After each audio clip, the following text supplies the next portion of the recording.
So the reference you can note down in Surah At-Tauba 9 and Ayat 28, which says that do not, I will read you, Ya ayyuha allatheena amanooinnama almushrikoona najasun fala yaqrabooalmasjida alharama baAAda AAamihim hatha. It says, oh you believe, surely the mushrik, the associates are najas, meaning they are unclean. Fala yaqrabu, do not let them come near the Masjid al-Haram, the sacred mosque, after this year. Anyway, we are not discussing the Masjid al-Haram, but I was just trying to tell you that people who are not allowed to go to Masjid al-Haram, Mecca as a forbidden city, they do not allow the non-Muslims.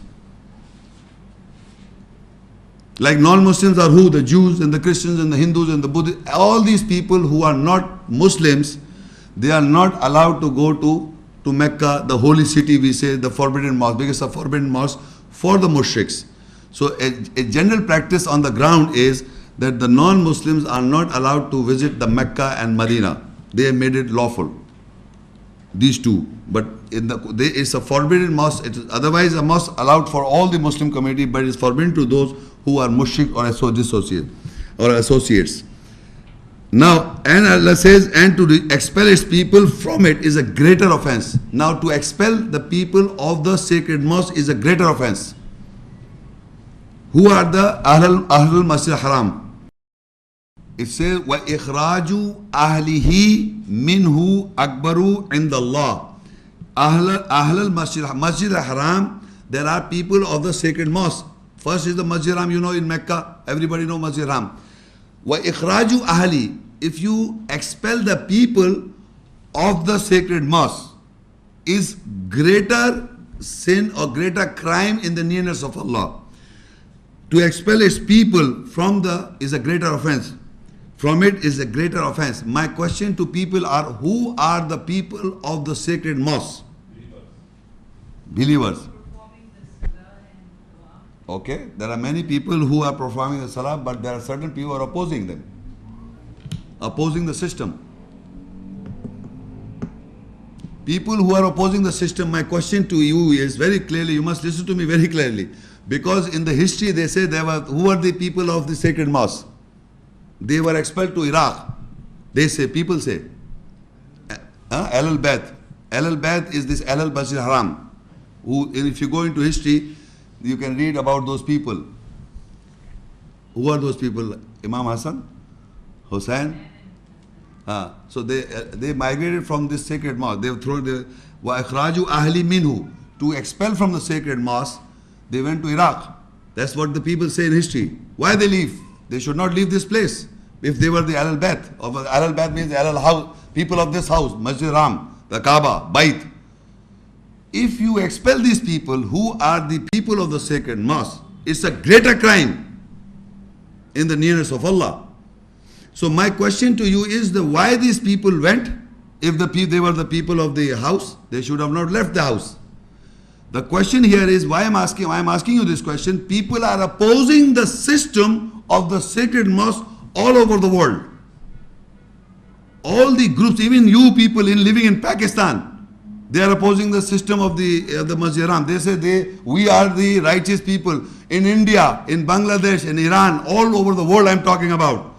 People who do not follow the format of the salah of the Imam of the Kaaba, who do not practice the format of salah as they do, and they say they don't know, they are illiterates, they don't know, we are the righteous people. You are opposing the sacred mosque of system. You are opposing. Where did you get all this? Remember this, I am telling you very in distinct terms. The Ahlul Masjid al-Haram, the people of the sacred mosque are not living there. Not living there. They are those people who are not opposing the system. The opposing the system is the opposition of the system prevailed. And in the sacred mosque is the Kaaba. People are going tawaf, they are performing tawaf, and the qiyam, ruku, salah is being practiced, umrah is being practiced. It's a continuous practice going on. If I stand up and say they are doing it wrong, this is the right way to do so, where did I get it? From where I got it? What proof I have got? So you must understand, if you oppose the system that is being prevailed, You are opposing Allah's system. Because Allah says, Inna wala baytin wudil innasi lalladhi bibakkata mubarakam wa hudal lil alamin. Surely this is the first house. Wudil nas, mankind, made for mankind. Lalladhi bibakka, is in Bakka. Mubarak, is a blessing. Wa hudal lil alamin. It is a guidance for all worlds. Now if it's a house is a guidance for all worlds and you say that there is no guidance, I am the guide. So you are wrong. You are making that system as wrong. You are saying it is a wrong and you say you know. Allah says it's a guidance for all worlds. That place. So if I visit there and take guidance from there, so what guidance I take? Do I take the Kaaba and touch the Kaaba and feel the guidance? Or I see the walls of the sacred mosque and I take guidance?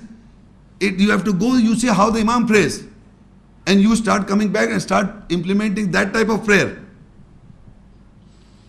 You see, you visit there and come back and start opposing the system that this is wrong and this is wrong and that is wrong and I know and I know.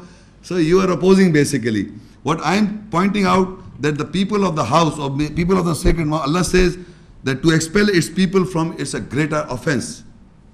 And people are continuously practicing the salah and objecting to the system as prevail in sacred mosque.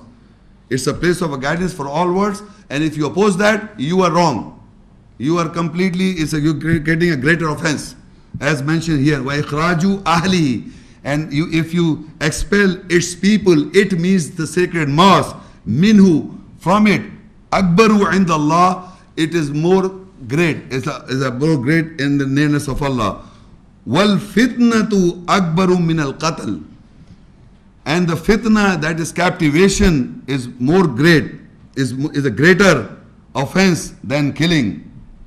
Two acts, expelling the people out from the sacred mosque is a greater crime, is big, and another is if you are in captivation, or if fitna itself is a captivation, is a greater crime in the nearness of Allah than qatl.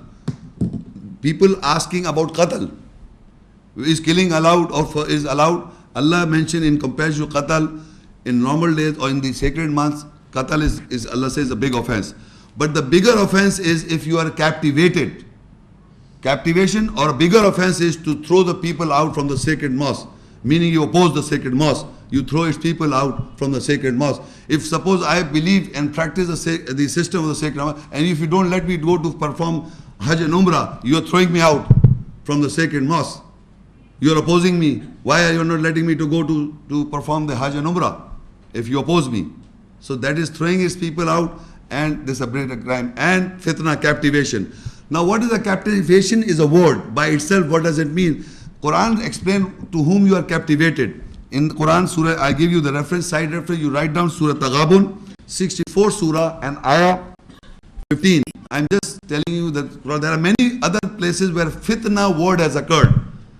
And in Urdu language, fitna means something like shar. In Urdu language, shar, you understand? Some mischief. Fitna in Arabic means captivation. Fitna is not a negative word in Arabic language. Fitna means captivation, dil frebi, dil frebta. But in Urdu language, fitna in Urdu means shar, means something to do something wrong. Look, it in the Arabic says, look,